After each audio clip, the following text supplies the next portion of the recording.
अस्सलामुअलैकुम, good morning. आज के साथ मैं हूँ सबाशा और मैं हूँ अनम काज़मी। उम्मीद करते हैं आप सब बिल्कुल ठीक ठाक होंगे, खैरियत से होंगे, मजे में होंगे, टिप टॉप होंगे और अपनी लाइफ को भरपूर तरीके से एंजॉय करें। बिल्कुल, लाइफ को भरपूर तरीके से एंजॉय भी कर रहे होंगे और डेफिनेटली सारी रात इबादत में भी गुजारी होगी। गुड मॉर्निंग आज के प्लेटफॉर्म से मैं तमाम लोगों को कहना चाहूंगी कि आप सबको शब मेराज बहुत बहुत मुबारक हो और अल्लाह करे कि इसी तरह से बरकतों का ये सिलसिला हमें रमजान तक लेकर जाए साथ खैरियत के। और गुड मॉर्निंग आज में जो आज की हमारी थीम है, जो हमारा आज का टॉपिक है, वो स्पेशल लोगों के हवाले से है। और स्पेशल लोग कौन है? ये वो लोग हैं जो किसी किस्म की कमी का शिकार है लेकिन फिर भी किसी किस्म की कमी का शिकार नहीं है। इससे पहले हमने बात की थी डेफ लोगों के बारे में, बात की थी इन लोगों के तमाम मसाइल के बारे में।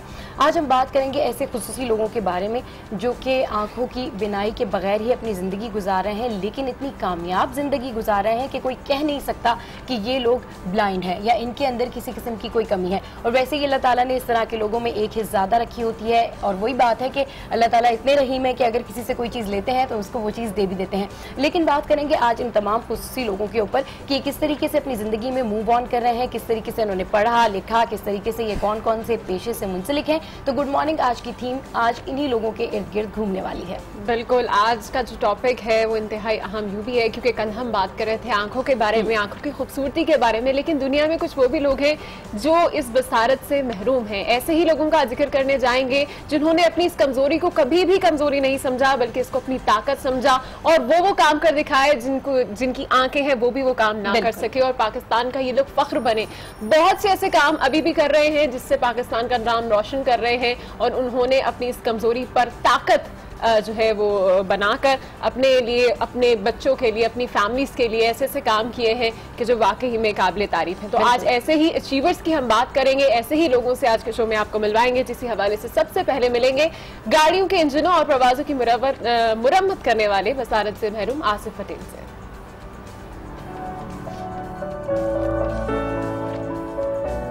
अल्लाह का करम है, मेरी तो कोई औकात नहीं है। पाकिस्तान के अच्छे मैकेनिकों में जो है लोग मुझे शामिल करते हैं, ये उनकी मोहब्बत है।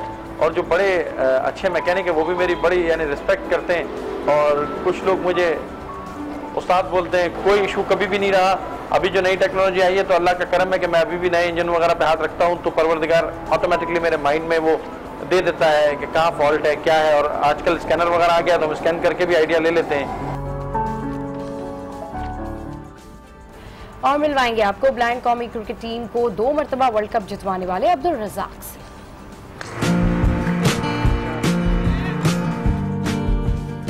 जब हम क्रिकेट खेलते थे तो हम अपने पास से अपनी चीज़ें खरीदते थे, बैट बॉल, अपने किट्स, अपने शूज़, हर चीज़ हमें उस वक्त खुद अरेंज करनी पड़ती थी। अब तो माशाल्लाह ब्लाइंड क्रिकेट काफ़ी तरक्की कर गई है और लोगों को बाकायदा मैच फीस भी मिलती है। तो जो लोग मेहनत करते हैं वो ज़रूर आगे आ सकते हैं। तो ब्लाइंड या जितने भी लोग हैं, हमारे बतौर नेशन भी, हम जितने भी लोग हैं, हमें चाहिए कि अपना जो काम कर रहे हैं उसको पूरी हमांगी के साथ, पूरी डिटर्मिनेशन के साथ करें ताकि हम बेहतर से बेहतर रिजल्ट दे सकें। और मिलेंगे हिम्मत और हौसले की आला मिसाल शहनाज दीदार से जो बसारत से महरूम है और बैंक में जॉब करती है।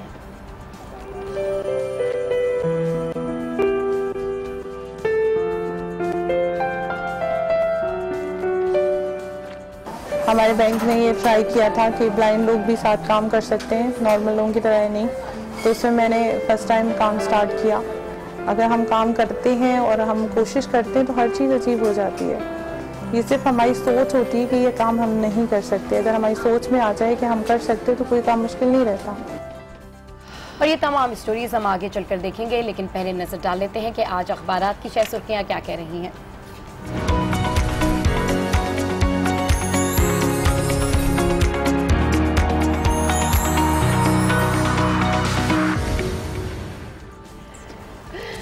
जी जनाब, सबसे पहले बात करेंगे एक्सप्रेस रोजनामा की, जिसमें अहम खबर कोर कमांडर कॉन्फ्रेंस के हवाले से है। पनामा JIT में फौज शफाफ किरदार अदा करेगी, ऐसा वाज़ेह तौर पर कह दिया गया है। जबकि मुश्तरका तहकीकाती कमेटी में शामिल पाक फौज के नुमाइंदे सुप्रीम कोर्ट के एतमाद को पूरा करेंगे, पूरा उतरेंगे इस पर। पनामा केस का अदालती फैसला तफसीली तौर पर ज़ेरे गौर आया, ISPR का ऐसा कहना है।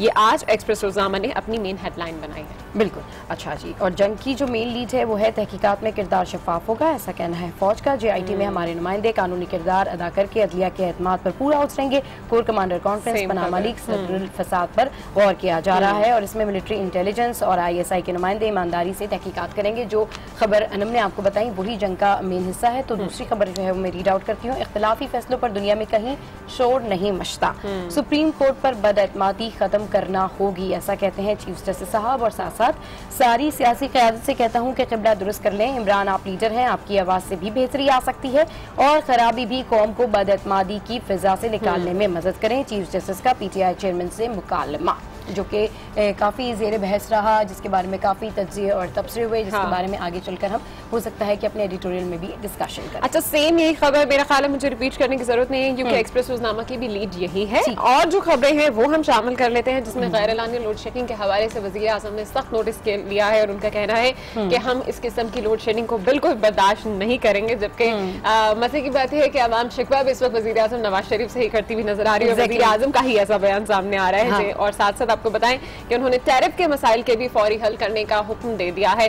तो ये जो है डेफिनेटली मौसम गर्मा में इसकी पेशगोई तो थी ही कि अब गर्मी बढ़ेगी जैसे जैसे तो लोड शेडिंग भी बढ़ेगी, लेकिन उसके खिलाफ अगर नोटिस लिया जा रहा है और वज़ीर आज़म खुद नोटिस ले रहे हैं तो डेफिनेटली इसका कुछ ना कुछ हल जरूर निकलेगा। अच्छा, इसके अलावा एक और खबर अगर मेरे पास एक्सप्रेस रोजनामा में जो इस वक्त नजर आ रही है वो है कराची दहशतगर्दों का रेंजर्स पर हमला, 4 अहलकार जख्मी हुए हैं, जबकि एक हमलावर ने खुद को उड़ा लिया है। रेंजर्स ने कलदम तंजीम के अरकान की गिरफ्तारी के लिए उर्दू बाजार के करीब इमारत का मुहासरा किया तो उन्होंने बमों से हमला कर दिया और इलाका गूंज उठा। और सुबह तक मैं देख रही थी कि रेंजर्स ने बड़ी जबरदस्त कार्रवाई की है, जिसके बाद लोगों ने रेंजर्स के लिए बाकायदा तौर पर नारे लगाए हैं और कहा है कि पाक रेंजर्स जिंदाबाद। तो हमारी तरफ से भी, हमारे प्लेटफॉर्म की जानिब से भी हम पाकिस्तान की रेंजर्स को जो है वो सलाम पेश करते हैं। बिल्कुल, और रेंजर्स बहुत जबरदस्त काम कर रही है, नो डाउट। अच्छा, रेंजर्स के हवाले से यहाँ पर मेन लीड है जो कि अब आप बता चुकी हैं, तो मेरे ख्याल में मेंशन नहीं करती कि उर्दू बाजार में रेंजर्स से कई घंटे मुकाबला एक दहशतगर्द ने खुद को उड़ा लिया। और किस तरीके से जो बात करूंगी मीडिया के नुमाइंदों की, किस तरीके से जो रिपोर्टर हजरात रिपोर्टिंग कर रहे थे उनको भी हम सलाम पेश करते हैं, क्योंकि ये बड़ी हिम्मत का काम है। इधर से भी फायर हो रहा है, उधर से भी फायर हो रहा है और रिपोर्टर्स जो है वो अपना काम कर रहे हैं और ये भी बता रहे हैं कि किस तरीके से अभी हालात हैं। और फुटेज भी नहीं दिखाई जा रही थी ताकि सहूलतकारी का किसी किस्म का कोई अंदेशा ना हो और उनको भाग के और बच निकलने का कोई मौका ना मिले। खैर, अच्छा, एक और यहाँ पर जो मेन लीड है वो शॉर्ट न्यूज में अब शामिल कर लेती हूँ, क्योंकि टाइम जो है वो थोड़ा शॉर्ट रह जाता है। पनामा केस हो सकता है अगला फैसला इससे भी बुरा हुआ, ऐसा कहते हैं नजम सेठी। जबकि एक और यहाँ पर जो न्यूज़ है वो है सिंध में रेंजर्स के क़याम में मजीद तौसीह और इख्तियारात का नोटिफिकेशन जारी, सूबाई हुकूमत की तजवीज़ करदा शराइत हिस्सा नहीं है। और अगर मैं डॉन न्यूज़ से इनकी मेन लीड जो है वो शेयर करूँ आपसे, तो army pledges to fulfil trust reposed by supreme court, इस हवाले से यहाँ पर मेन लीड लगी हुई है। जबकि PTI के हवाले से है कि PTI moves SJC for NAB chief removal. और अगर एक और यहाँ पर इनकी खबर पढ़ूँ तो वो है CJP deplores ill informed debate on dissenting notes. तो ये जो है वो डॉन की और जंग की अहम खबरें हैं, जिसमें शहर कायद जो है कल रात को लोगों की निगाहों का मरकज बन रहा, क्योंकि किस तरीके से रेंजर्स ने लड़ाई की है। आपके पास क्या? अच्छा, बिजनेस रिकॉर्डर में वो सेम खबर जो भी आपने पढ़ी है डॉन में, वही खबर यहाँ पर लगाई गई है कि PTI फाइल्स रेफरेंस अगेंस्ट नैब चीफ। यही खबर यहाँ पर इस वक्त मेन है। उसके अलावा अगर दूसरी खबर में देखूँ तो वो है कि PM not happy with performance, water and power ministry के ऊपर इस वक्त सवालात उठ रहे हैं और वज़ीर आज़म मोहम्मद नवाज शरीफ खुद भी इस वक्त कुछ दिखाई नहीं दे रहे। जैसे कि मैंने आपको पहले बताया था कि गैर एलानी लोड शेडिंग के हवाले से भी उन्हें इस वक्त काफ़ी खदशात हैं। और सही यहाँ पर जो खबर मेंशन है वो भी इसी हवाले से कि वाटर एंड पावर मिनिस्ट्री से इस वक्त वज़ीर आज़म मोहम्मद नवाज शरीफ खुश नहीं है, उनकी परफॉर्मेंस से बिल्कुल भी मुतमईन नहीं है। आगे बढ़ते हैं और मुख्तलिफ शहरों का रुख करते हैं, जिसमें सबसे पहले बात करेंगे इस्लामाबाद की। वहाँ पर मौजूद है हमारे नुमाइंदे यासिन नज़र और जानते हैं कि इसमें इस वक्त शहर में जो है वो कौन कौन से इवेंट्स होने जा रहे हैं। जी यासिर, अपडेट कीजिए। यासिर हमारे साथ इस वक्त लाइन पर मौजूद नहीं है, कोशिश करेंगे कि उनसे राब्ता बहाल करें और इस्लामाबाद में क्या कुछ हो रहा है जरूर जाने। लेकिन अभी रुक कर लेते हैं हम लाहौर का, जहां पर हमारे नुमाइंदे तारिक खान मौजूद हैं। जी तारिक, अपडेट कीजिएगा कि आज शहर में क्या सियासी और समाजी सरगर्मियां होने जा रही हैं। जी, आज मरदमशुमारी का जो दूसरा मरला है वो आज से शुरू हो रहा है। मरदमशुमारी का पहला मरला जो है मुकम्मल हो गया था। पंजाब में 21 अजला हैं जिनमें दोबारा मरदमशुमारी का सिलसिला शुरू हुआ। मरदमशुमारी और खाना शुमारी शुरू होगी। इसके ये सिलसिला जब मुकम्मल होगा तो इसके बाद लाजमी बात है कि जो मरदमशुमारी का अमल है वो मुकम्मल हो जाएगा और उसके बाद जो फिगर है वो सारी बाहर आएगी। इसके साथ आज पंजाब में एक पंजाब असम्बली का इजलास जो है वो हंगामा खेज इजलास आज होने की तैयारी है और होगा भी। क्योंकि गुज़श्ता रोज़ भी पनामा के फैसले के बाद पहले दफ़ा जब इजलास कल तलब किया तो बड़ा हंगामा खेज था। अपोजिशन की तरफ से जो एजेंडे की कापियाँ थी वो फाड़ दी गई, शदीद नारेबाजी की गई और नारेबाजी के साथ साथ आज 12 की स्टेटमेंट्स भी बड़ी दी गई लोगों जो रहनुमा हैं उन्होंने। तो आज जो इजलास था वो आज तक के लिए मुलतवी किया गया था। 10 बजे दोबारा इजलास आज का आगाज़ किया जाएगा और उम्मीद की जा रही है बड़ा हंगामा खेज इजलास होगा। दोबारा से वही शोर और वही अपोजिशन और वही मुतालबे, वही वज़ीर आज़म के इस्तीफ़े का मुतालबा और दीगर जो हैं वो सामने आएंगे। इसके साथ साथ दीगर छोटी मोटी एक्टिविटीज़ ज़रूर हैं, लेकिन मेन जो है वो दो ही इस वक्त जो है वो सामने हैं, जिनमें से एक मरदमशुमारी है और दूसरा पंजाब असम्बली का इजलास है जो आज 10 बजे शुरू होगा। जी ठीक है, तारिक खान अपडेट करते हैं, आपका बहुत शुक्रिया। हमारे जो रिपोर्टर्स हैं और तमाम लोग ही अब प्रेडिक्ट करने लगे कि जी दोबारा से शोर शराबा मुतवक्की और नीति क्या होने जा रहा है। इस्लामाबाद का रुख करते हैं, इस्लामाबाद में मौजूद हैं आज न्यूज़ के नुमाइंदे यासिर नज़र। यासिर बताइए, आज इस्लामाबाद में कौन कौन से खास इवेंट्स होने जा रहे हैं?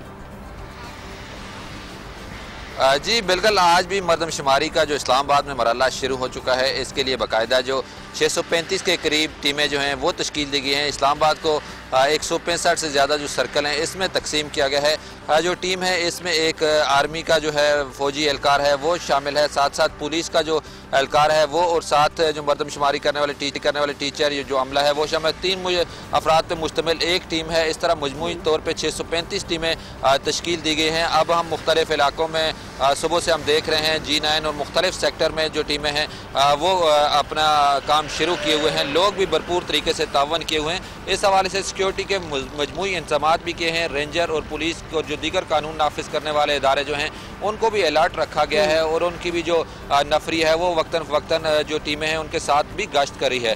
तो इस तरह मजमूई तौर पर शहर इक़्तिदार में जो ये मरहला है शुरू हो चुका है। जबकि जो जड़ों शहर रावलपिंडी है वहाँ पर सुबह कुछ इस तरह के मसाइल थे कि जो टीमें थी उनको गाड़ियाँ मुयस्सर नहीं थी, जिसकी वजह से वो अपनी मुकर्रर जगहों पे पहुंचने में उनको थोड़ी दुश्वारी का सामना रहा। लेकिन बाद में रावलपिंडी इंतजामिया ने भी जो गाड़ियां और इस तरह के इंतजाम करके उन टीमों को भी जो मरदमशुमारी का जो सिलसिला है वो करने के लिए भेज दिया। जबकि पहले मरहले में आपको बताएं कि 3 दिन खाना शुमारी का अमल होगा और खाना शुमारी मुकम्मल होने के बाद जो इसके बाद 3 दिन अगले मरदमशुमारी का जो अमल है वो शुरू हो जाएगा। ठीक है, बहुत शुक्रिया यासिर नज़र, आप हमें अपडेट कर रहे थे। अब रुख करेंगे कराची का। कराची की जानिब इस वक्त हमारे नुमाइंदे शहरियार मौजूद हैं, उनसे जानते हैं कि रात गए माड़ीपुर में टायरों के गोदाम में लगने वाली आग की इस वक्त क्या सूरत हाल है। जी शहरियार, अपडेट कीजिएगा कि आग पर मुकम्मल तौर पर काबू पा लिया गया है? अनम, रात गए कराची में माड़ीपुर रोड गेट नंबर 6 के करीब टायरों के गोदाम में अचानक आग भड़क उठी थी और देखते ही देखते इसने पूरे गोदाम को जो है वो अपनी लपेट में ले लिया था, जिसके फौरी बाद जो है 10 गाड़ियां फायर ब्रिगेड की जो है वो आग बुझाने में मसरूफ अमल रही। और इस वक्त जो ताज़ा तरीन अपडेट है वो ये है कि आग से तकरीबन हम ये कह सकते हैं कि 70 से 80% जो है वो काबू पा लिया गया है, लेकिन मुकम्मल तौर पर जो है वो अभी भी काबू नहीं पाया गया है। इस वक्त 10 फायर ब्रिगेड की गाड़ियां काम कर रही हैं, जबकि पाक बहरिया की 4 फायर टेंडर्स वो भी यहाँ पे मौजूद है। इसके अलावा शहर भर से भी गाड़ियां जो है वो बुला ली गई थी रात को। और इसके साथ साथ जो है वाटर बोर्ड MD का हुक्मनामा जारी हुआ था, जिसके बाद जो है वो शहर भर के जितने भी टैंकर हैं वो भी यहाँ पर मौजूद है, ताकि अगर पानी की कमी हो तो उसको पूरा किया जा सके। इस वक्त फायर ब्रिगेड की गाड़ियां जो आग बुझाने में मसरूफ है और उनके फायर ब्रिगेड हुकाम के मुताबिक जो है इससे किसी जानी नुकसान तो नहीं हुआ, लेकिन माली काफी नुकसान हो चुका है। उसका तखमीना भी जो है वो बाद में ही लगाया जाएगा। जी ठीक है, शहरियार साजिद अपडेट करे थे, आपका बहुत शुक्रिया। आज में कुछ मजीद न्यूज स्टोरीज भी आपको बताते चलते हैं, जिसमें सबसे पहले आपको बताएं कि मुल्क भर में शब महराज मजहबी अकीदत और एहतराम से मनाई गई। मसाजिद में खुसूसी महाफिल का इनेकाद किया गया। अहले ईमान से मसाजिद में शब बेदारी की और अपने रब की हुजूर दुआएं मांगी। इस रात मुसलमानों के लिए 5 वक्त की नमाज फर्ज की गई। इस मुकद्दस रात में तमाम अंबिया कराम ने आकाए दो जहां सल्लल्लाहु अलैहि वसल्लम की इमामत में नमाज भी अदा की।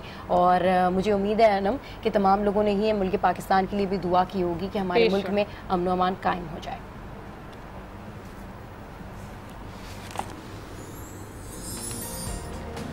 और किताबों के शौक को आम करने के लिए कोयटा में कुतुब मेले का इनेकाद किया गया। कुतुब मेले में हर मौजू से मुताल्लिक कई किताबें शामिल थी। शहरियों ने कुतुब मेले में खुसूसी दिलचस्पी ली और ऐसी सरगर्मियों को खुशाइन करार दिया।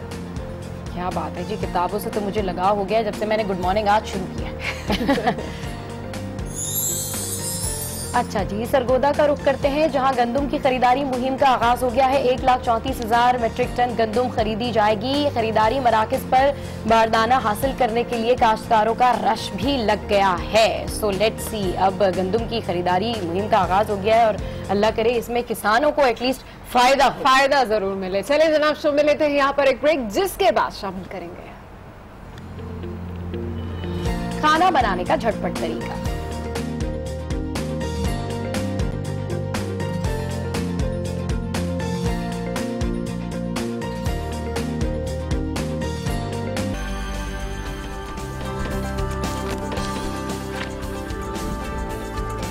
Welcome back to good morning. और अब यस्टरडे टॉप स्टोरी से भी आपको आगाह करें कि वजारत दाखिला ने सिंध में रेंजेस के कयाम में मजीद तौसी और इख्तियारात के हवाले से नोटिफिकेशन बिलाखिर जारी कर दिया। नोटिफिकेशन के मुताबिक रेंजेस के कयाम में 90 रोज की तौसी की गई है। वजारत दाखिला से जारी के तहत रेंजर्स को इख्तियारात इंसदाद दहशतगर्दी एक्ट 1997 के तहत तफवीज किए गए हैं। वजारत दाखिला ने सूबाई हुकूमत की जानिब से मखसूस शराइत के साथ रेंजर्स को इख्तियारात देने की तजवीज़ मुस्तरद कर दी है। वजारत दाखिला ने सिंध हुकूमत को जवाबी मरासले में कहा है, इंसदाद दहशतगर्दी कानून पर किसी किस्म की कदगन नहीं लगाई जा सकती है, न ही इस कानून की मुताल्लिका शिकों को जुज़वी तौर पर अलहदा या बदला जा सकता है। सूबाई हुकूमत की सिफारिशात का कानून के दायरे कार में होना जरूरी है। रेंजर्स इख्तियारात के हवाले से सूबाई हुकूमत की तजवीज़ करदा शराइत को नोटिफिकेशन का हिस्सा नहीं बनाया गया। और इस वक्त खबर पे तज्जिया करने के लिए हमारे साथ स्टूडियोज में मौजूद है सीनियर सहाफ़ी नफीस नईम साहब, जिनसे जानेंगे कि आज एडिटोरियल्स क्या कह रहे हैं। अस्सलाम वालेकुम, वेलकम टू गुड मॉर्निंग। कैसे नफीस साहब? जी अल्लाह का शुक्र। आज तो आने से पहले हमने इतनी मजे की डिस्कशन कर ली है, क्या अच्छा जी, बिल्कुल। अब आज हम डिस्कस करते हैं ज़रा ये आरिफ निज़ामी साहब का ज़ेर बहस। ये रोजनामा 92 न्यूज़ में इन्होंने लिखा है एक आर्टिकल, मैं हूँ डॉन।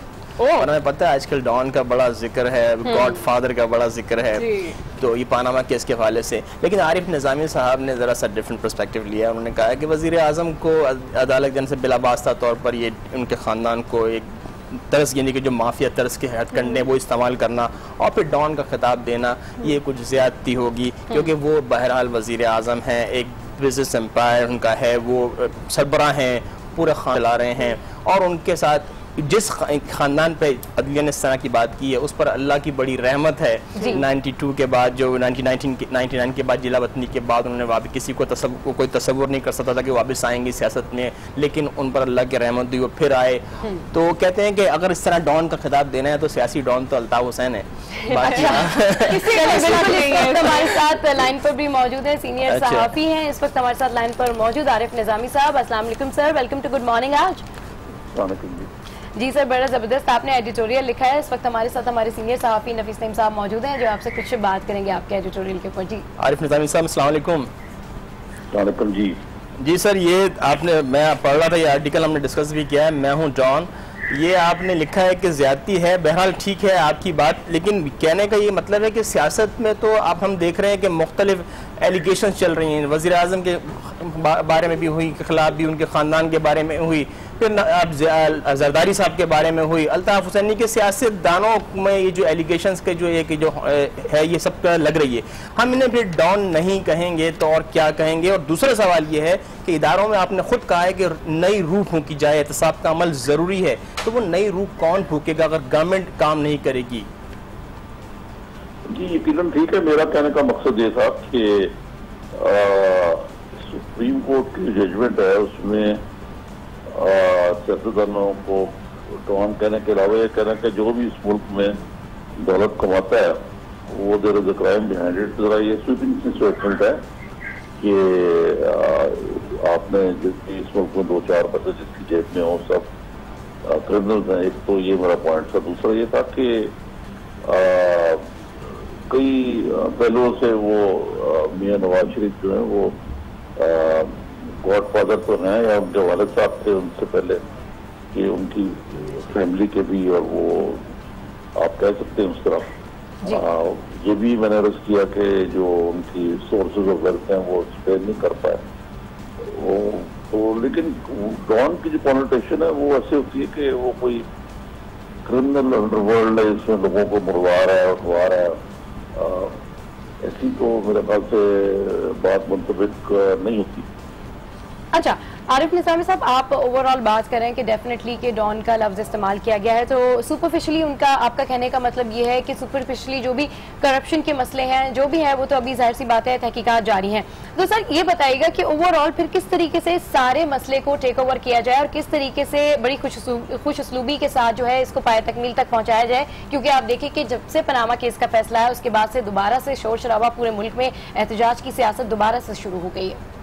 इसमें असल में जो करने की चीजें, एक तो ये है कि जो लोग सियासत करें वो कारोबार ना करें, एक ही बुनियादी बात होती। दूसरा ये है कि अकाउंटेबिलिटी जो है जी, वो कोई अक्रॉस द बोर्ड ऐसी अकाउंटेबिलिटी हमारे मुल्क में राइज नहीं हो सकती जिसके तहत हुक्मरानों और सबका एहतसाब हो सके। हुक्मरान खुद को एहतसाब से बाला तस्वर करते हैं, अगरचे असेंबली भी एक किस्म का एहतसाब होता है लेकिन वहाँ जाते ही नहीं है।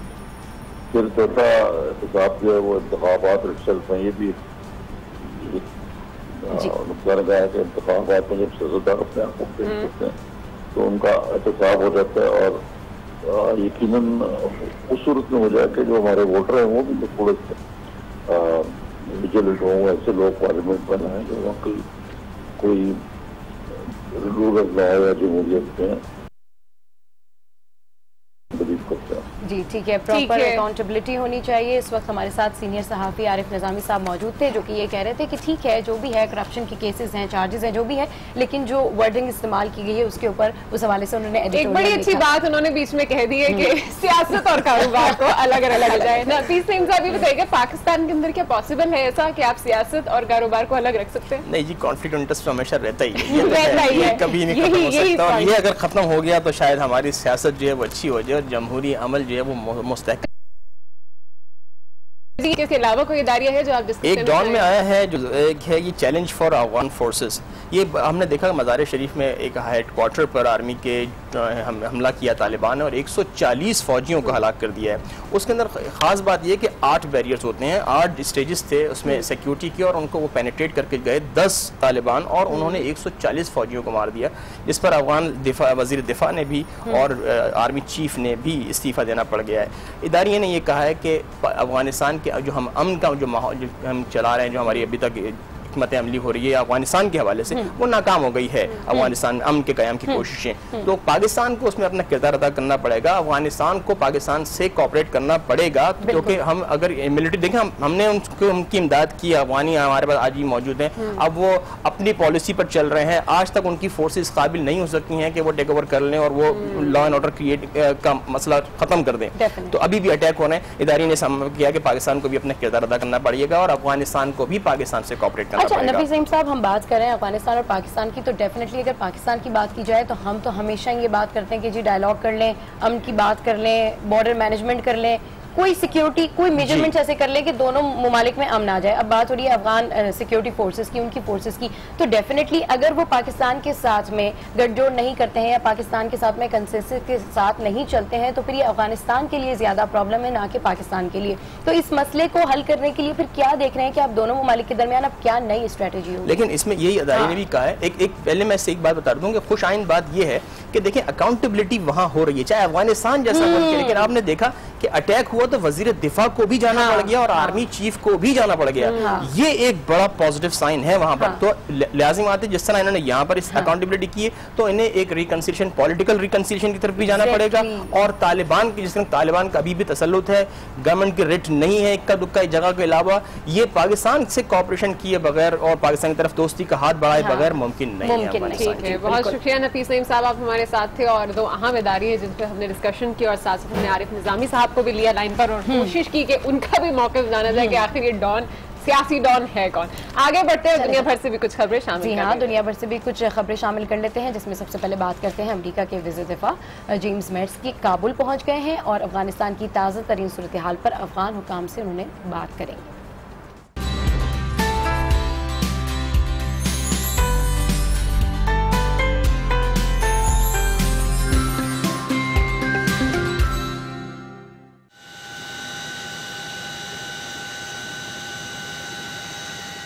अफगानिस्तान की ताज़ा तरीन सूरत हाल पर तबादला ख्याल करने के लिए रात गए अमरीका के वजीर दिफा जेम्स मैटिस काबुल पहुंच गए। अफगानिस्तान की ताज़ा तरीन सूरत हाल पर तबादला ख्याल करने के लिए रात गए अमरीका के वजीर दिफा जेम्स मैटिस काबुल पहुंच गए। तालिबान की जानिब से अफगान फौजियों पर हमले के बाद पैदा होने वाली सूरत हाल पर अफगान हुक्काम से मुलाकातें करेंगे।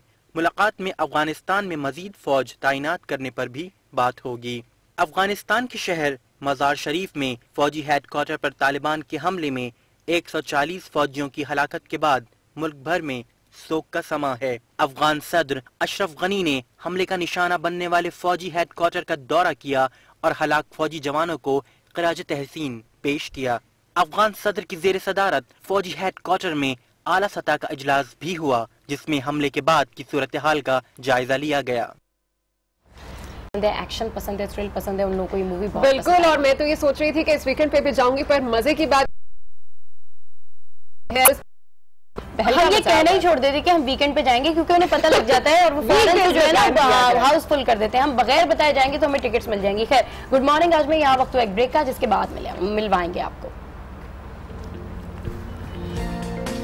बसारत से महरूम आसिफ पटेल से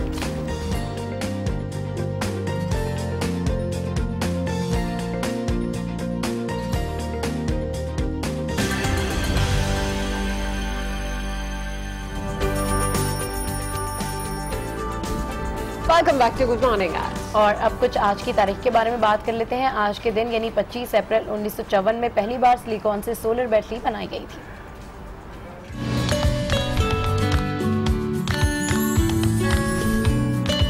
फिजिशियन ने इलेक्ट्रोलाइट सॉल्यूशन में मेटल इलेक्ट्रोड के साथ मिलकर काम किया। जैसे ही इन्होंने मेटल को सूरज की रोशनी के सामने रखा तो इलेक्ट्रिक करंट पैदा होते हुए महसूस किया गया। फिर सिलिकॉन डायोड लेकर इन्हें मुतवाज़ी तौर पर पैरेलल पर एक दूसरे से जोड़ दिया और फिर डायोड के दोनों किनारों पर वोल्ट मीटर के तार लगा दिए और ये जानने की कोशिश की कि सिलिकॉन डायोड कितनी मिकदार में रोशनी जज्ब करता है। जब वोल्ट मीटर से इसकी मिकदार देखी गई तो 4 से 5 मिलीवोल्ट थी।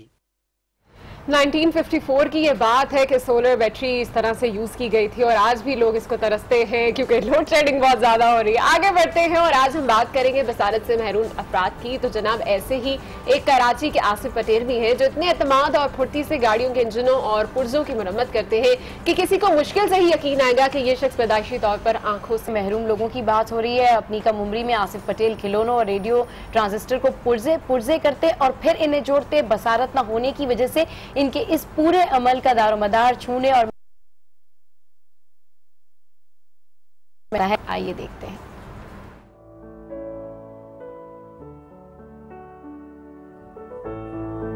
मैं एक कार मैकेनिक हूं और अल्हम्दुलिल्लाह 1986 से सीख रहा हूं। जो नई टेक्नोलॉजी आई हुई है अभी हाइब्रिड पर EFI पर भी मैं वर्किंग कर रहा हूं और अल्हम्दुलिल्लाह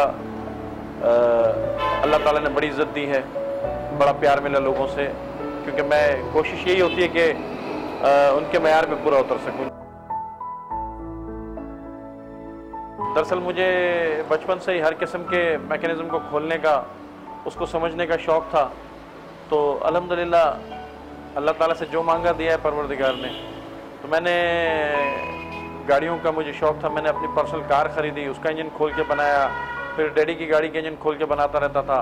फिर लोगों में ये बात फैल गई कि मुझे काम आता है। उसका अल्लाह का शुक्र है कि लोगों ने मुझे बड़ा अप्रिशिएट किया, पसंद किया। तो परवरदिगार के जितने शुक्र अदा करूँ कम है कि मैं अब इस काम को बआसानी कर लेता हूँ, मुझे कोई ऐसी प्रॉब्लम नहीं होती।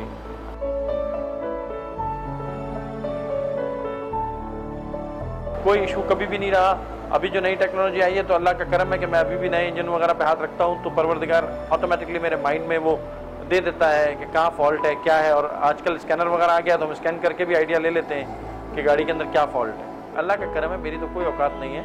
पाकिस्तान के अच्छे मैकेनिकों में जो है लोग मुझे शामिल करते हैं, ये उनकी मोहब्बत है। और जो बड़े अच्छे मैकेनिक है वो भी मेरी बड़ी यानी रिस्पेक्ट करते हैं। और कुछ लोग मुझे उस्ताद बोलते हैं, कुछ लोग बड़ा यानी रिस्पेक्ट दे के कि नहीं यार वाकई काम जानता है। मेरा तो एक्चुअली शौक था, मैंने तो काम सीखा बचपन में। प्राइवेट वर्कशॉप पे, फुटपाथ पे, इस तरह से जैसे आम लोग सीख रहे होते हैं। मैंने कोई डिग्रियाँ थोड़ी ली हैं, कंपनियाँ खोल के बनाई हैं। मैंने तो वो मॉडिफाई भी किया है जो कोई कर नहीं रहा था। तो उसका क्लच सिस्टम हाथ में करके देना था। लोग बोले थे यार क्लच सिस्टम हाथ में नहीं होगा, एक्सीलेटर हो जाएगा, क्लच सिस्टम नहीं होगा। तो मैंने उनको बोला था कि भाई मैं कर दूंगा, और क्लच सिस्टम को मैंने हैंड ब्रेक में कन्वर्ट कर दिया था। हैंड ब्रेक खींचते थे, लॉक हो जाता था क्लच, जब गियर शिफ्ट करके वो हैंड ब्रेक रिलीज कर देते तो वो काम करता था। मैंने कभी इस चीज़ पे प्राउड फील नहीं किया कि मुझे बहुत कुछ आता है। नहीं, आता जाता है, अल्लाह ताला करवा देता है।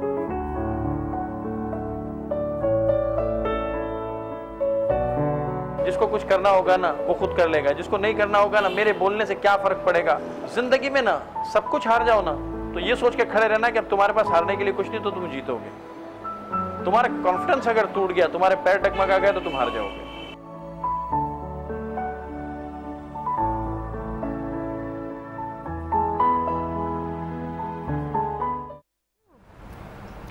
और आपने देखा कि कितनी ज़बरदस्त तरीके से उन्होंने बातचीत की है और कितने अच्छे तरीके से ये बता रहे थे कि मैंने कोई पढ़ाई तो नहीं की है, मैंने भी बस सड़कों पर बैठकर ही जो है वो ये सारा काम सीखा है। और अनब मैं ये सोच रही थी कि इनको कितनी मुश्किल होती होगी इस तमाम काम को करने के लिए, जो अब इनके लिए बहुत आसान हो गया है कि एक एक पुर्जे को छू के देखना कि ये किस गाड़ी का पुर्जा है, इसका क्या काम हो सकता है।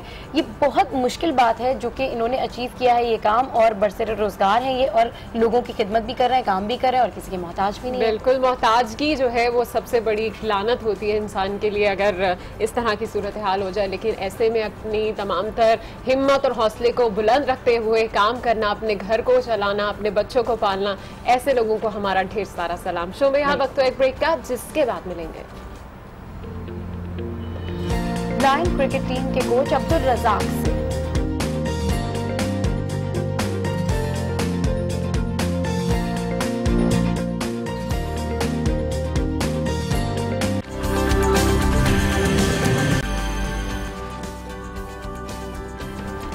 Welcome back to good morning आज, और इस वक्त हमारे साथ स्टूडियोज में मौजूद है कराची यूनिवर्सिटी के assistant professor doctor Sabir Michael. आइए इनसे बातचीत करते हैं कि हमारे मुल्क में खुसूसी अफराद के लिए काफ़ी सहूलियात मौजूद नहीं है, इसी हवाले से मजीद।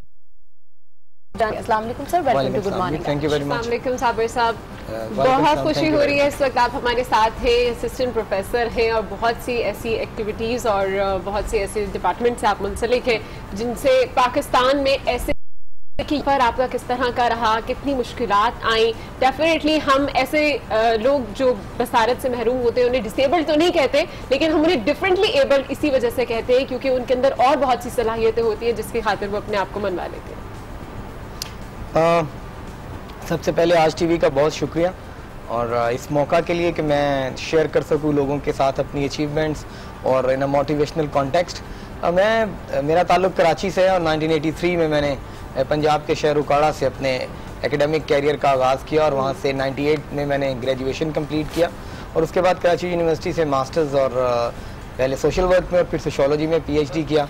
उसके बाद मुख्तलिफ इदारों जिसमें ग्रीनिच यूनिवर्सिटी, ज़ैबिस्ट, PF कीट, बहरिया जैसे इदारे वाबस्ता हैं वहाँ टीचिंग करता रहा और इस वक्त मैं जामिया कराची से वाबस्ता हूँ। इसके साथ साथ मेरी जो औरना बिछोना है वो ह्यूमन राइट्स के हवाले से है और मैं NGOs के साथ वाबस्ता रहा। NGO रास्ती पाकिस्तान जिसका मैं आज प्रेसिडेंट भी हूँ, उसमें पहले एज ए मैंने कोऑर्डिनेटर काम शुरू किया। फिर उसके बाद मुख्तलिफ NGO में 2009 में कुछ अर्सा UN में भी पहले फेलोशिप की और फिर जॉब करता रहा as a human rights officer Geneva में। और इस वक्त मुख्तलिफ जो ह्यूमन राइट्स ऑर्गेनाइजेशन हैं उनमें मुख्तलिफ कैपेसिटीज़ में from volunteer to consultant and adviser and board member मुख्तलिफ तरह से अपना कंट्रीब्यूशन सिविल सोसाइटी में देने की कोशिश कर रहा हूँ। तो ये साबिर साहब, इतना ज़्यादा आपकी अचीवमेंट्स हैं, इतनी ज़्यादा सारी बातें आपने बताई हैं कि NGOs के साथ में भी हैं, ह्यूमन राइट्स के लिए भी काम कर रहे हैं, असिस्टेंट प्रोफेसर भी हैं, तो इतनी सारी अचीवमेंट और स्पेशल होने के बावजूद भी आपने कैसे अचीव की ये सारी अचीवमेंट्स? मैं ये समझता मेरी जिंदगी का अपना एक सादा सा फार्मूला है, struggle is important then results. हम मैं और आप जिस खुदा पे यकीन रखते हैं वो इंसाफ और रहम का खुदा है, उसने हमें पैदा किया है और अगर हम अपना काम सही तरह से ईमानदारी से अपना रोल प्ले करते हैं तो हमें ये यकीन रखना चाहिए, ईमान रखना चाहिए कि वो हमारी मेहनत को कभी रहेगा नहीं जाएगा। हम इंसानों में प्रॉब्लम क्या होता है, हम शायद अपनी मर्जी से और अपने टाइम पे चीजें मांग रहे होते हैं, बट इट इज हमें कब देनी है। जिस तरह छोटा बच्चा बहुत सारी चीजें हमसे मांगता है, मेरा बेटा बहुत सारी चीजें मांगता है, लेकिन मुझे पता है इसको किस वक्त देना है। इस तरह मेरे और आपके रब को पता है कि मुझे कौन सी चीज किस वक्त देनी है। सिर्फ मेहनत करें और उसकी मेहरबानी का इंतजार करें। साबिर साहब, इतनी पॉजिटिव बातें आप इस वक्त कर रहे हैं और माशाल्लाह बड़ी खुशी हो रही है जान के कि आप एक positive source of positive energy हैं उन तमाम लोगों के लिए जो किसी तरह से डिफरेंटली एबल्ड हैं। उन तमाम लोगों को भी हम चाहेंगे कि आप किसी तरह से मोटिवेट कर सकें जो ये समझते हैं कि शायद ये हमारी कोई कमी है, कोई महरूमी है और इस कमी को और महरूमी को वो ओवरकम नहीं कर पाते। क्या करना चाहिए उन्हें, क्या ऐसी चीज़ है जिसकी वजह से आप उन्हें मोटिवेट कर सकेंगे? बहुत ज़रूरी है कि वो सबसे पहले रियलाइज करें अपने प्रॉब्लम को। हम कभी सोशल वर्क में पढ़ाते भी हैं कि कोई भी मसला उस वक्त तक हल नहीं हो सकता जब तक हम उस मसले को एज ए प्रॉब्लम एडमिट ना करें। जिस तरह डॉक्टर बीमारी की तशखीस ना कर ले और उसके बाद एडमिट ना कर लें, जब हम उस मसले को एडमिट कर लेते हैं फिर रेजिस्टेंस पावर हमारे अंदर आती है और रिसोर्सेज हमारे दाएं बाएं होते हैं। मैंने जाती जिंदगी में तजर्बा करके देखा है कि बहुत सारी चीजों के लिए रिसोर्सेज तलाश करने की जरूरत महसूस हुई, लेकिन रिसोर्सेज मेरे दाएं बाएं थे, लेकिन मैं शायद कहीं सरहद पार ढूंढ रहा था। तो हमें अपने घर में, अपनी फैमिली में, अपनी कम्युनिटी में, लेकिन इस ज़माने में एक चीज हमेशा याद रखने की जरूरत है, बहुत जरूरत है कम्युनिटी बेस्ड रिहेबिलिटेशन की। कि हमारे जो पर्सन विद डिसेबिलिटी हैं या पर्सन विद डिफरेंट एबिलिटीज हैं उनको कम्युनिटी की तरफ से मैक्सिमम सपोर्ट होनी चाहिए और जब तक वो नहीं होगी उनका वो जो हौसला जितना मर्जी वो कर लें शायद वो इतना इफेक्टिव नहीं होगा। इसलिए मैं बहुत शुक्रगुजार हूँ अपनी कम्युनिटी का, पेरेंट्स का, अपने चर्च का और अपनी डायरेक्ट रही है। तो जब आप एक कदम बढ़ेंगे और दूसरे 2 कदम आपकी तरफ बढ़ेंगे, लेकिन जब आप एक कदम बढ़ेंगे और दूसरे आपको 2 कदम पीछे धकेल देंगे तो फिर शायद आपके लिए बढ़ना मुश्किल हो जाएगा। साबिर साहब, बिल्कुल आपने बहुत जबरदस्त बात आप कर रहे हैं आज यहाँ पर बैठकर और वो तमाम लोग भी बड़ा इंस्पायर हो रहे होंगे जो डेफिनेटली स्पेशल हैं। अच्छा, कम्युनिटी की बात की आपने, ह्यूमन राइट्स की बात की, तो अभी आप बात कर रहे थे लेजिस्लेशन के हवाले से कि आपकी एक डिमांड भी है, उसके बारे में बताइए। जी, मैं आपसे ये जिक्र करना चाहता हूँ कि मैं तकरीबन 20 साल से ह्यूमन राइट्स मूवमेंट से वाबस्ता हूँ। जनरली आई वाज वर्किंग और बहुत एक्टिवली परसू किया मैंने। ह्यूमन राइट्स के लिए काम करते हुए बहुत अच्छा है, लेकिन आपका ये बुनियादी फर्ज बनता है कि आप सबसे पहले उस कम्युनिटी के राइट्स के लिए कोशिश करें जिससे आपका ताल्लुक है। And it was eye opening for me. Since then I formed an organisation, peace welfare and development association, पौधा के नाम से। अच्छा। और उसके तहत जो मैं अज़म लेके चला हूँ वो ये है कि डिसेबिलिटी राइट्स के ऊपर मैं काम कर रहा हूँ और उसमें मैंने एक बनाया है national lobbying delegation for disability rights और for the vulnerable communities, Pasmanda तबकात जो हैं, और उसमें मैं disable person, minorities, senior citizens को खास तौर पे फोकस करता हूँ। यहाँ अपने डिसेबिलिटी राइट्स पर मैं इसको फोकस करते हुए ये कहूँगा, देखें, पॉलिटिकल जमातें और politics, this is a wheel for social change और इफेक्टिव चेंज, क्योंकि ये वो चैनल है जहां से तब्दीली रियलाइज होती है, इफेक्टिवली मटेरियलाइज होती है। इसलिए हम अभी थोड़े दिन पहले मैं प्रेस क्लब में भी एक जगह पर खिताब कर रहा था, तो ये मैं रिक्वेस्ट कर रहा था सियासी जमातों से कि मेहरबानी करके हमें हमारे जो पॉलिटिकल राइट्स हैं वो दिए जाएं ताकि हमारी जो पर्सन विद डिसेबिलिटी, ये कैसे मुमकिन है? अक़वाम मुत्तहिदा का कानून बराए खुसूसी अफराद, UN convention on the rights of person with disability, ये फोकस करता है कि पर्सन विद डिसेबिलिटी को जो उनके मुतालिक डिसीजन मेकिंग है उसमें शामिल किया जाए। और ये डिसीजन मेकिंग में शमूलियत उस वक्त हो सकेगी जब चारों असम्बलियों और सूबाई असम्बलियों, कौमी असम्बली और सेनेट में हमारे पास हमारे अपने नुमाइंदे मौजूद होंगे। बिल्कुल। और हम ये चाहते हैं कि हर असम्बली में कम अज कम 1% या 2% या इस पर नेगोशिएशन की जा सकती है। लेजिस्लेशन वैसे तो नहीं है, लेकिन जो आप मुतालबात रख रहे हैं मेरा ख्याल है बिल्कुल जेन्युइन है और इस पर हुकूमत को भी है वो कुछ सोचना चाहिए। अच्छा, डिमांड करते हैं, हुकूमत से डिमांड करते हैं, लेकिन एक बेसिक राइट होता है हमारा एजुकेशन का। क्या समझ रहे हैं आप? ऑलरेडी आप इसमें बहुत काम कर चुके हैं, ह्यूमन राइट्स पर काम कर रहे हैं, डिसेबल्ड लोगों के ऊपर काम कर रहे हैं। इस वक्त ऐसे लोगों की एजुकेशन के लिए पाकिस्तान में कितना काम हो रहा है? देखें, अगेन एजुकेशन राइट जो कि फंडामेंटल राइट्स में है, ड्यूटी बेरर तो अगेन गवर्नमेंट ही है इसमें। मैं समझता हूँ कि पहले से ज्यादा इसमें अवेयरनेस भी आई है हुकूमती सतह पर भी, खासतौर पे यूएन की इंटरवेंशन के साथ, और पब्लिक सेक्टर में भी उसमें अवेयरनेस है।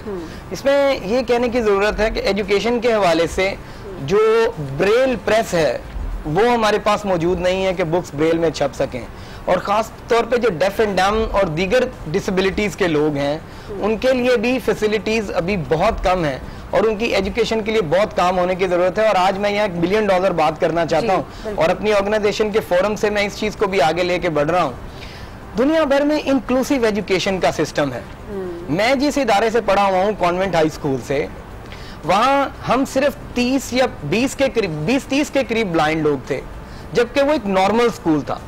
हमारे प्रीस्ट का कॉन्सेप्ट ये था कि जब आप डिसेबल पर्सन को डिसेबल पर्सन नहीं रखते हैं तो ना उसको पता है कि सोसाइटी में दूसरे लोगों के साथ कैसे इंटरेक्ट करना है और ना उनको पता है कि इनकी नीड्स क्या है और इनको कैसे टैकल करना है। मैं ये हुकूमत से दरखास्त करना चाहता हूँ कि एक्सक्लूसिव एजुकेशन की बजाय इंक्लूसिव एजुकेशन शुरू करें, नॉर्मल स्कूल्स में हमें भेजने का इंतजाम करें ताकि सोसाइटी में एडजस्टमेंट के मामलात ज्यादा बेहतर हो सकें।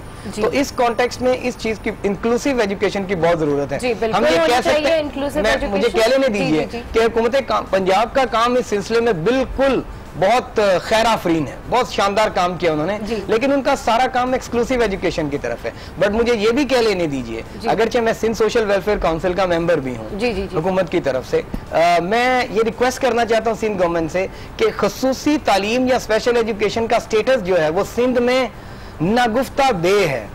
मजाक में कहना चाहूं तो अलिफ बे गिनते जाएं और ये पूरी करने तब भी वो डिमांड पूरी नहीं करता।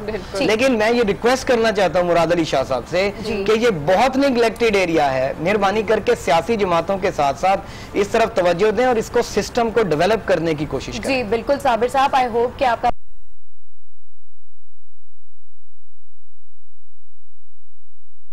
अच्छा काम कर रहे हैं, तो लोग तो मामूली सी अगर कमी हो तो वो कॉम्प्लेक्स का शिकार हो जाते हैं, कॉन्फिडेंस यूज कर देते हैं। तो तमाम लोगों को आप क्या मैसेज देना चाहेंगे?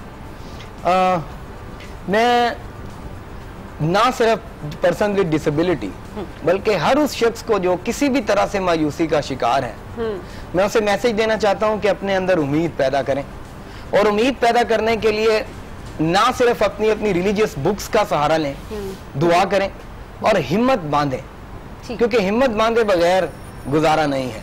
और जिस इंसान ने होप लूज कर दी, जिस इंसान के अंदर से उम्मीद खत्म हो गई, इसका मतलब है उसमें से जिंदगी खत्म।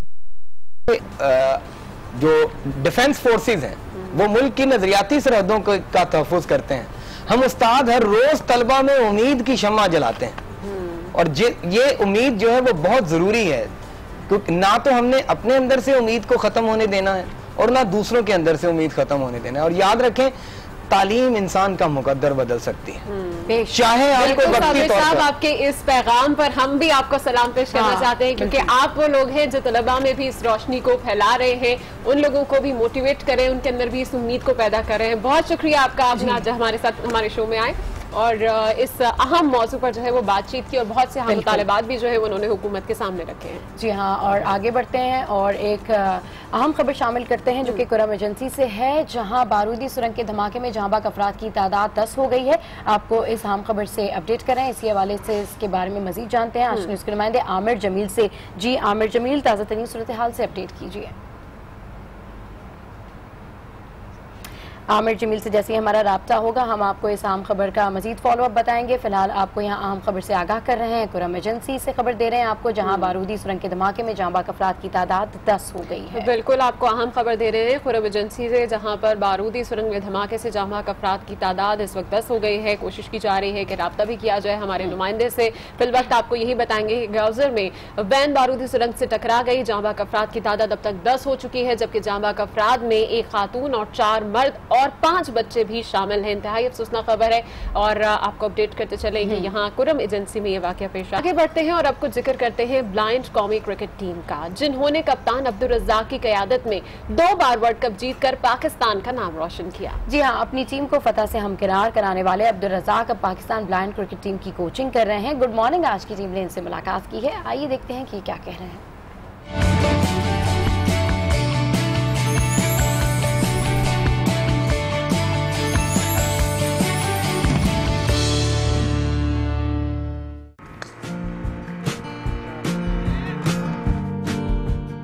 पाकिस्तान प्लेयर्स को जी बाकायदा इनकी तरबियत के लिए सबसे पहले इनको साउंड की आवाज़ से फेमिलियर कराया जाता है। जब ये आवाज़ को पहचान लेते हैं, बॉल की आवाज़ को, तो फिर इनको बॉल का फासला जज करवाया जाता है कि बॉल आपसे कितनी दूर है।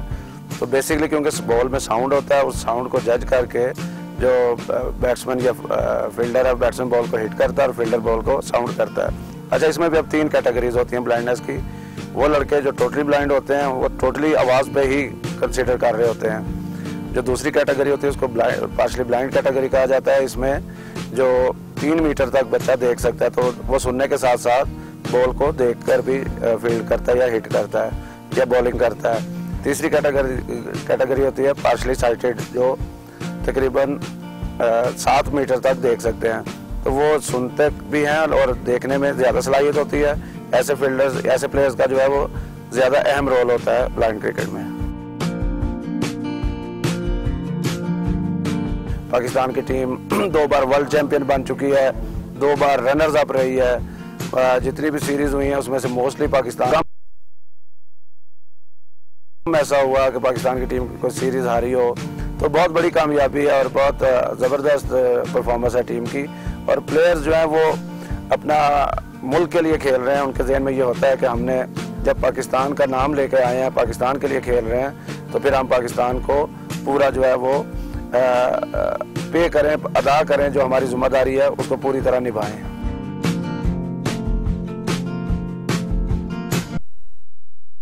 गोल्ड मोमेंट यही है कि जब भारत में 2002 में पाकिस्तान की टीम वर्ल्ड चैंपियन बनी, तो मुझे वर्ल्ड कप लेने के लिए स्टेज पे बुलाया गया। तो मैंने उसको जो है वो कहा कि जनाब मुझे वर्ल्ड कप मैं लूँगा, लेकिन उससे पहले पाकिस्तान का कौमी तराना चलाया जाए। तो भारत की सरजमीन पर भारतीय फौज ने जो बैंड था, उसने जब पाक सरजमीन का तराना चलाया, अपने बैंड पे बजाया, तो मेरे लिए वो दिन ज़िंदगी का गोल्डन मोमेंट है। मैं समझता हूँ कि जब अल्लाह ताला ने शायद मुझे इसीलिए ब्लाइंड किया था कि उसने मुझसे ये काम लेना था, भारत में जाके भारतीय सरजमीन पे भारतीय फौज के हाथों से पाक सरजमीन चलना, ये मेरे लिए सबसे फ़ख्र की बात है। और इसकी खुशी, जो वो खुशी है, वो अल्फाज में बयान ही नहीं की जा सकती। जब हम क्रिकेट खेलते थे तो हम अपने पास से अपनी चीज़ें खरीदते थे, बैट बॉल, अपने किट्स, अपने शूज़, हर चीज़ हमें उस वक्त। ब्लाइंड क्रिकेट काफ़ी तरक्की कर गई है और लोगों को बाकायदा मैच फीस भी मिलती है, उनको बाकायदा सेंट्रल कॉन्ट्रैक्ट भी मिलता है। तो जो लोग मेहनत करते हैं वो ज़रूर आगे आ सकते हैं। तो ब्लाइंड या जितने भी लोग हैं हमारे बतौर के साथ पूरी डिटर्मिनेशन के साथ करें ताकि हम बेहतर से बेहतर रिजल्ट दे सकें। चलिए जी, इस सब पर मजीद तो बात करेंगे। इस वक्त हमारा राब्ता बहाल हो चुका है खुरम एजेंसी, जहां पर हमारे नुमाइंदे आमिर जमील मौजूद हैं और बारूदी सुरंग के धमाके में जाँ बहक अफराद की तादाद भी 10 हो चुकी है। इसी हवाले से मजीद तफसीलात जान लेते हैं आमिर जमील से। जी आमिर, अपडेट कीजिएगा, इस वक्त आपके पास क्या ताज़ा तरीन सूरत हाल की अपडेट है? जी बिल्कुल, ये अफसोसनाक वाक़या आज सुबह पेश आया है जिसमें खुरम एजेंसी से पिकअप गाड़ी ग्वादर इलाका है वहाँ पर जा रही थी, जबकि ग्वादर के इलाके में एक बारूदी सोंग से इसका टकराव हुआ है, जिसके नतीजे में अब तक 10 अफराद जो हैं वो जाबाक हो चुके हैं, जबकि 13 अफराद जो हैं वो इसमें जख्मी हैं। जाबाक होने वाले में से 1 खातून और 2 बच्चे भी शामिल हैं, जबकि जख्मियों में 2 की हालत तशवीशनाक बताई जा रही है। बारूदी सुरंग के टकराने से अब तक जैसे कि मैंने बताया 10 अफराद जांबाक हो चुके हैं और 13 अफराद जख्मी हैं। इनमें से जख्मियों को फौरी तौर पर पहले सदर अस्पताल पहुंचाया गया, जबकि 8 अफराद को उसके बाद तहसील हेडक्वार्टर पाड़ा चिनार मुंतकिल कर दिया गया, जबकि 4 शदीद जख्मियों को पिशावर की जानिब मुंतकिल किया गया है। ठीक है, आमिर जमील से इंतहाई अफसोसनाक खबर से आगाह कर रहे थे। बिल्कुल, अब मजीद कुछ बात करेंगे हम क्या था हमने ब्लाइंड क्रिकेट टीम के हवाले से ही, तो कुछ ऐसे ही लोगों की मजीद कहानियां भी शेयर करेंगे शो में, लेकिन यहाँ वक्त एक ब्रेक का, जिसके बाद में पिनाई को अपनी मजबूरी ना बनाने वाली बैंकर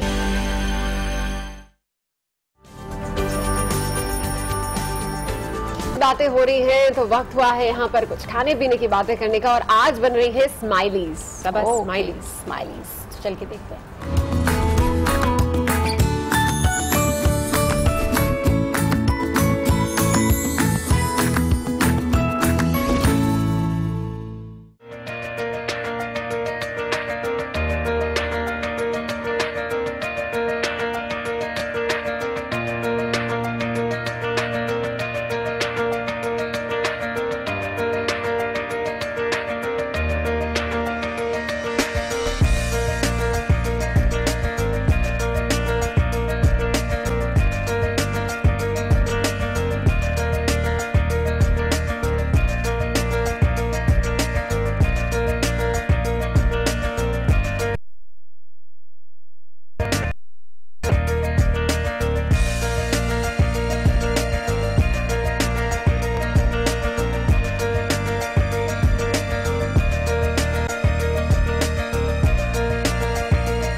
क्यूट सी आज डिश बनी है स्माइलीज, और फर्क सिर्फ इतना है, आज मैं लेके भी आई हूँ लंच में यही, फर्क सिर्फ इतना है कि इन्होंने इसमें कॉर्नफ्लोर और मैदा डाला है, मैंने उसकी जगह ब्रेड क्रम्स इस्तेमाल किए थे, बड़ी मजेदार बने। चलो लेट्स सी, जब हम शो वाइंड अप करेंगे ना उसके बाद फिर खा के देखेंगे कि ये कैसी बनी है अनम के हाथ की स्माइलीज। खैर बात करते हैं हिम्मत और हौसले की आला मिसाल की, तो शहनाज दीदार जो बसारत से महरूम है लेकिन उन्होंने अपनी महरूमी को मजबूरी नहीं बनने दिया है। शहनाज दीदार नाबीना होने के बावजूद बैंक में जॉब करती हैं और एक मुकम्मल जिंदगी गुजार रही हैं। आइए उनसे मुलाकात करते हैं और जानते हैं इस हवाले से उनका क्या कहना है।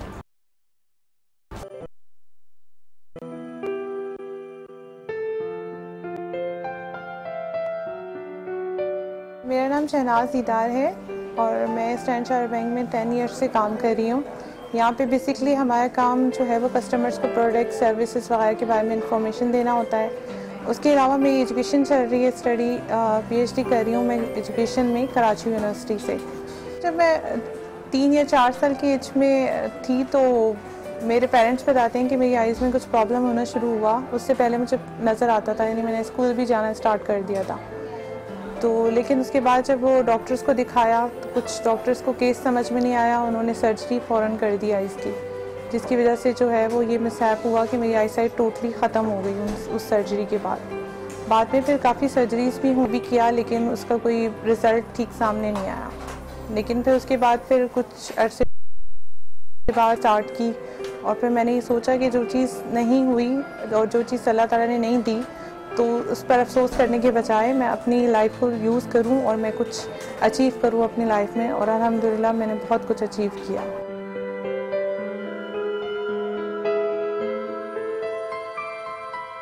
जब हम लोगों ने ग्रेजुएशन कंप्लीट किया तो उस वक्त मुझे अपॉर्चुनिटी मिली थी कि मैं यहाँ पर काम स्टार्ट करूँ, क्योंकि फ़र्स्ट टाइम हमारे बैंक ने ये ट्राई किया था कि ब्लाइंड लोग भी साथ काम कर सकते हैं, नॉर्मल लोगों की तरह नहीं। तो उसमें मैंने फ़र्स्ट टाइम काम स्टार्ट किया तो मुझे भी लगता था कि शायद मेरे लिए मुश्किल होगा, लेकिन जब मैंने किया चैलेंजिंग भी नहीं है, इतना मुश्किल भी नहीं है। अगर हम काम करते हैं और हम कोशिश करते हैं तो हर चीज़ अचीव हो जाती है। ये सिर्फ हमारी सोच होती है कि ये काम हम नहीं कर सकते। अगर हमारी सोच में आ जाए कि हम कर सकते तो कोई काम मुश्किल नहीं रहता।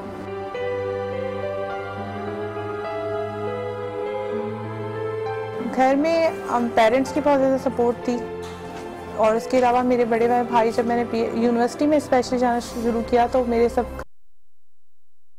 घर मैं आऊँगी और जॉब भी मैनेज करूँगी तो थोड़ा सा था, लेकिन मेरे बड़े वाले भाई ने मुझे बहुत इनकरेज किया और जो भी प्रॉब्लम अभी भी अगर कुछ हो जाए तो वो ईमेल पे भी मुझे समझा रहे होते हैं, स्काइप पे भी मुझे समझा रहे होते हैं चीज़ें, प्रेजेंटेशंस में मेरी हेल्प कर रहे होते हैं मेरी यूनिवर्सिटी की हर चीज़ में। तो मुझे बहुत ज़्यादा सपोर्ट किया उन लोगों ने इस मामले में।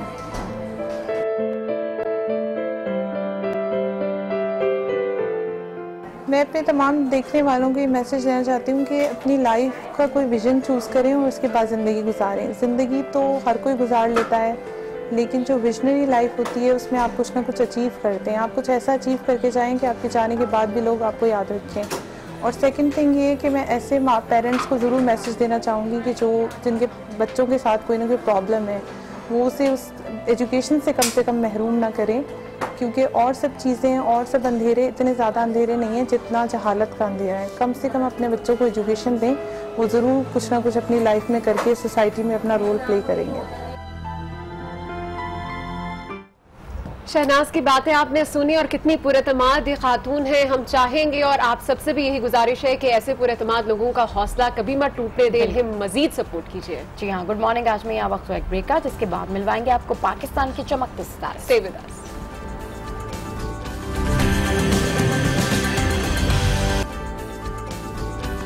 Welcome back to good morning.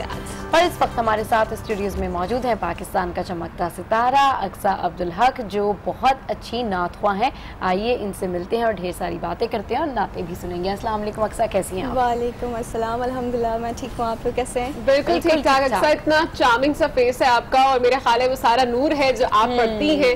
क्या खूबसूरत आपकी आवाज़ है। वक्त ज़ाया किए बगैर सबसे पहले तो हम आपसे चाहेंगे कि हमें कोई नात अच्छी से सुनाइए। ज़रूर, बिल्कुल। शब मेराज के हवाले से कलाम है जो कि आप जानती हैं कल की रात इतनी बाबरकत रात थी कि सरकार मदीना सल्लल्लाहु अलैहि वसल्लम शब मेराज पे गए। तो मेरी कोशिश यही है कि जो मैंने खुद कलाम कंपोज किया वही कलाम आप सबकी समातों की नज़र। अच्छा, आप कलाम खुद से लिखती भी है? मतलब कुछ कलाम ऐसे हैं कि जो मैंने खुद लिखे हैं, लेकिन इस कलाम की जो है वो कंपोजिंग मैंने की थी, तो कलाम पेश जरूर जरूर। उससे पहले दुरूद पाक का नज़ारा पेश कर रही हूँ। सल्ले नबीना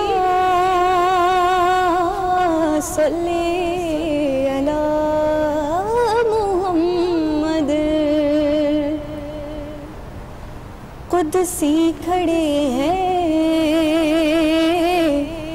हैरान होके, हाँ कुदसी खड़े हैं हैरान होके, किस सिदरा से आगे बशर जा रहा है, हाँ वो बन ठन के अपने खालिक से मिलने, हाँ वो बन ठन के अपने खालिक से मिलने। सरे अर्श जुवर जा रहा है, हाँ कुदसी खड़े हैं हैरान होके,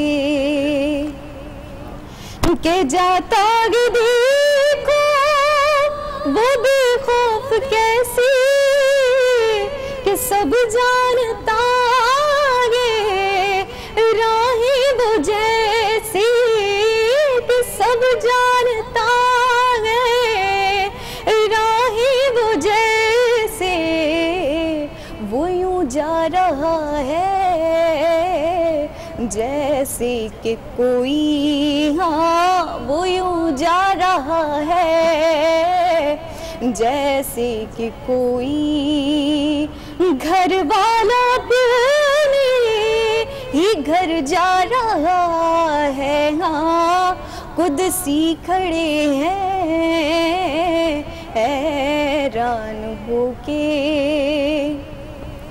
के अक़सा में जितने भी मुझसे खड़े थे हैरत में सारे के सारे पड़े थे, हैरत में सारे के सारे पड़े थे। पीछे ये क्या पढ़ रहे हैं, हाँ क्या पढ़ रहे हैं, नमाज़े बोले अगर जा रहा है, हाँ कुदसी खड़े हैं हैरान होके। माशाल्लाह माशाल्लाह सुभान अल्लाह, बहुत ज़बरदस्त आपने नात पढ़ी है और इतनी ज़बरदस्त तरीके से पढ़ी है, मतलब इश्क के साथ पढ़ी है पूरे। अच्छा ये बताएं कब से आप ये नातें जो है वो पढ़ रही हैं और आपको शौक़ कैसे हुआ? अल्हम्दुलिल्लाह मैं बचपन से ही सनाफ़ानी कर रही हूँ। जब मैं आई थिंक 3 या 4 साल की थी तब मेरी वालदा ने मुझे ये नातें वगैरह सिखाई थी, और मेरी वालदा की बेसिकली ख्वाहिश होती थी कि मेरे बच्चे दुनिया के साथ साथ दीनी तालीम भी हासिल करें और दीन की तरफ भी राग़िब हो जाए। तो उनकी ख्वाहिश यही थी कि हाफिज़ कुरान हो या एज़े नात ख़्वां हो। तो अल्हम्दुलिल्लाह आज उनकी काविशें रंग ले आई हैं। अच्छा, बिल्कुल आप जज भी कर रही हैं, आपने बताया साथ साथ आपने बहुत सी जो ट्रांसमिशंस हैं चाहे वो रमज़ान ट्रांसमिशंस हो आपने उनकी होस्टिंग भी की हुई है, बड़ी ज़बरदस्त सी बात है। नात के हवाले से खुसूसी तौर पर मैं जानना चाहूँगी कि नात जब आप पढ़ती हैं तो क्या एक आपके जहन में तासुर होता है, क्या समा होता है, क्योंकि नात पढ़ना बजाते खुद एक आपको अलग कर देता है इस दुनिया से, जब आप पढ़ रहे हो जज्बात होते हैं, तासुरात। बहुत ही अच्छा सवाल आपने किया है, लेकिन इस सवाल का जवाब मैं नहीं समझती कि मैं दे सकती, क्योंकि जब इंसान नात पढ़ रहा होता है तो वो बज़ाहिर तो दुनिया में होता है लेकिन रूहानी तौर पे वो सरकार दो आलम सल्लल्लाहु अलैहि वसल्लम के पास होता है, क्योंकि जब सरकार की तारीफ बयान की जाए आने वाले नातख़्वाओं को भी यही मैसेज देना चाहूँगी कि देखें अगर आप नातख़्वानी कर रहे हैं तो आप दिल से करें, और ये नहीं कि आप दूसरों को सुनाने के लिए करें। आप ये सोचें कि आप उस वक्त सरकार दो आलम सल्लल्लाहु अलैहि वसल्लम के सामने नात पढ़ रहे हैं, तो आप देखिए आपको नात पढ़ने का कितना मजा आएगा। तो वही फीलिंग्स मेरे साथ भी ऐसी होता है कि जब मैं पढ़ रही होती हूँ तो एक अलग सी कैफियत होती है, ऐसा लगता है कि मैं इस वक्त यहाँ नहीं हूँ बल्कि मदीना मुनव्वरा में, अलग से आपका रास्ता जो है ना वो कायम हुआ होता है। अच्छा एक और हम आपसे नात सुनना चाहेंगे, कौन सी? हाँ जी बिल्कुल, एक और महराज के हवाले से कलाम है तो वही पेश कर रही हूँ कि आज पाना मेरे हुजूर का गए,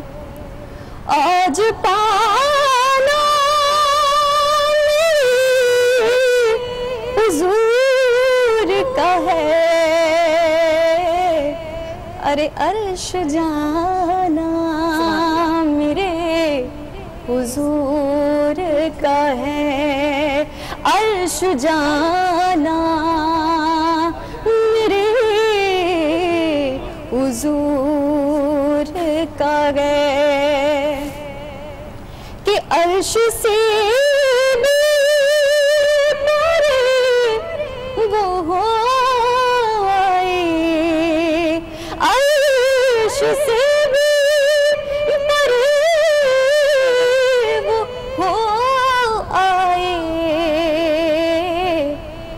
आज जाना मेरे हुजूर का है, आज जाना मेरे हुजूर का है कि लाए जन्नत से जिब्राइल बुराक,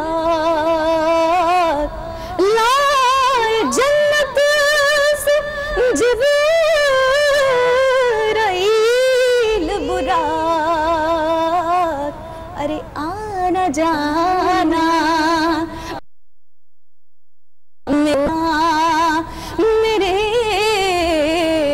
हुजूर का है। और देने वाली है ज़ात अल्लाह की, लारैब देने वाली है ज़ात अल्लाह, देने वाली है ज़ात अल्लाह की, पर दिलाना मेरे हुजूर का है, पर दिलाना मेरे हुजूर का है। अर्श जाना मेरे हुजूर का है, औज पाना मेरे हुजूर का है। सनम बहुत खूबसूरत खूबसूरत नात पढ़ी है आपने अक्सा। मतलब यकीन करें जब आप पढ़ रही थी तो बिल्कुल हम लोग भी खोए हुए थे कहीं, ऐसा लग रहा था कि बाकी में किसी और दुनिया से आपका जो है ना वो राब्ता कायम हो गया है। अच्छा अक्सा ये बताएं, जब आप नातें पढ़ रही होती हैं तो उस टाइम पर बहुत सारे लोग जो हैं वो एप्रिसिएशन भी देते हैं, अप्रिशिएट भी करते हैं, तो ऐसी कौन सी नात है जो आपने अपनी लाइफ में सबसे पहली दफ़ा पढ़ी हो और आपको बहुत सारी जो है लोगों ने कहा हो यार शाबाश आपने बहुत अच्छी नात पढ़ी? ये तो अच्छा सवाल है, लेकिन बहुत सारे कलाम ऐसे क्योंकि नात तो होती है ऐसी कि सबसे पसंद आती है। पहली दफ़ा जो नात आपने कोई पढ़ी हो? पहली दफा तो जैसे कॉम्पिटिशंस में पार्ट लेते हैं, बचपन में जो मैंने बहुत सारे कलाम पढ़े हैं तो उस पर काफ़ी ज़्यादा मुझे जो है वो अप्रिसिएशन मिली है। ज़ाहिर है जब छोटी थी तो उस वक्त कॉम्पिटिशंस में मतलब मैं पहले से सोच के तो आप हैं ही। ये बताइए कि प्रोफेशनली आप क्या बनना चाहती हैं, क्या ख्वाहिशात है, और वैसे आपकी स्टडीज़ क्या हैं? मैं स्टडीज़ अभी ग्रेजुएशन कर रही हूँ और इंशाल्लाह इस पढ़ाई को तो कंटिन्यू करना है। इसके साथ साथ मैं आपको बताया चलूँ कि मैं पाकिस्तानी यूथ काउंसिल की हेड भी हूँ, नात फोरम की। तो बेसिकली मेरी ख्वाहिश यही है और काम भी यही है कि अपने दीन इस्लाम को जो है वो आगे फैलाना है और अमन के साथ, मोहब्बत के साथ। तो यही मेरा है। और प्रोफेशन आप ये प्रोफेशन भी है और पैशन भी है, तो इसके अलावा जो है आगे देखें इंशाल्लाह कुछ ना कुछ तो बनने का इरादा ही है। डेफिनेटली आप जो चाहें वो अचीव करें। ज़बरदस्त आप नात ख्वाह हैं, यूथ फोरम से भी आपका ताल्लुक है। बहुत शुक्रिया अक्सा, आप हमारे शो पे आई और ज़बरदस्त आपने नातें पढ़ी, मतलब बिल्कुल दिल और दिमाग जो है वो कहीं और ही खो गया। और कहते हैं कि जो जिक्र रसूल करता है उसके लिए जिंदगी में कोई भी काम करना मुश्किल नहीं है। तो wish you best of luck आपके तमाम फ्यूचर एंडेवर्स के लिए। Thank you so much for joining us. इसी के साथ जनाब ये प्रोग्राम अपने इख्तिताम को पहुंचता है और अगर आप में भी कोई खास टैलेंट है और आप भी इस सीट पर आना चाहते हैं तो जरूर अपनी कहानी हमें बता सकते हैं हमारी सोशल मीडिया साइट्स पर। ऐसे ही हंसते रहिए, मुस्कुराते रहिए और देखना मत भूलिए कीप वॉचिंग गुड मॉर्निंग आज।